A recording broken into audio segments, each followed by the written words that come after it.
നിലമ്പൂർ നിയമസഭാ മണ്ഡലം തിരിച്ചുപിടിച്ച് UDF ഉപതെരഞ്ഞെടുപ്പിൽ UDF സ്ഥാനാർത്ഥി ആര്യാടൻ ഷൗക്കത്ത് മിന്നും ജയം സ്വന്തമാക്കി. 11,077 വോട്ടിന്റെ ഭൂരിപക്ഷത്തിലാണ് വിജയം. M. സ്വരാജിന്റെ സ്വന്തം പഞ്ചായത്തായ പോത്തുകല്ലിൽ ഉൾപ്പെടെ UDFന് ലീഡ് ലഭിച്ചു.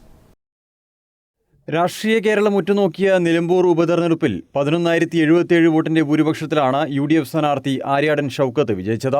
ആര്യാടൻ ഷൗക്കത്ത് 77,737 വോട്ടുകൾ സ്വന്തമാക്കിയപ്പോൾ LDF സ്ഥാനാർത്ഥി M. സ്വരാജിന് 66,660 വോട്ടുകളാണ് ലഭിച്ചത്. സ്വതന്ത്ര സ്ഥാനാർത്ഥി PV അൻവർ 19,760 വോട്ടുകൾ നേടി.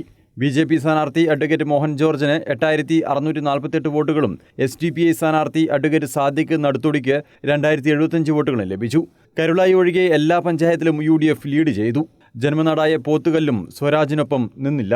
പോത്തുകല്ലിൽ UDFന് 800 വോട്ടിന്റെ ലീഡുണ്ട്. CPM ഭരിക്കുന്ന നിലമ്പൂർ നഗരസഭയിലും UDF ലീഡ് ഉയർത്തി. ശക്തമായ ഭരണവിരുദ്ധ വികാരമാണ് നിലമ്പൂരിലേതെന്ന് UDF നേതാക്കൾ പ്രതികരിച്ചു. പിണറായി വിജയൻ സർക്കാരിനെതിരെയുള്ള കേരളത്തിലെ ജനരോഷമാണ് തെരഞ്ഞെടുപ്പ് ഫലമെന്ന് ആര്യാടൻ ഷൗക്കത്ത് പറഞ്ഞു. തോറ്റ കാരണം പരിശോധിക്കുമെന്നും ഭരണവിരുദ്ധ വികാരമെന്ന് വിലയിരുത്താനാകില്ലെന്നും M. സ്വരാജ് പ്രതികരിച്ചു. താൻ പറഞ്ഞത് വസ്തുതയാണെന്ന് ജനങ്ങളെ ബോധ്യപ്പെടുത്താൻ ഈ തെരഞ്ഞെടുപ്പ് കൊണ്ട് കഴിഞ്ഞുവെന്നായിരുന്നു PV അൻവറിന്റെ പ്രതികരണം. ജൂൺ 19 നടന്ന നിലമ്പൂർ ഉപതെരഞ്ഞെടുപ്പിൽ 75.27% പോളിംഗാണ് രേഖപ്പെടുത്തിയത്. 2021 നിയമസഭാ തെരഞ്ഞെടുപ്പിനേക്കാൾ ഉപതെരഞ്ഞെടുപ്പിൽ 1,224 വോട്ടുകൾ കൂടുതൽ പോൾ ചെയ്തിരുന്നു. സമീപകാലത്ത് കേരളത്തിൽ നടന്ന ഉപതെരഞ്ഞെടുപ്പുകളിൽ ഏറ്റവും കൂടുതൽ പോളിംഗ് നടന്ന തെരഞ്ഞെടുപ്പ് കൂടിയായി നിലമ്പൂർ ഉപതെരഞ്ഞെടുപ്പ് മാറി. News desk Kannur vision.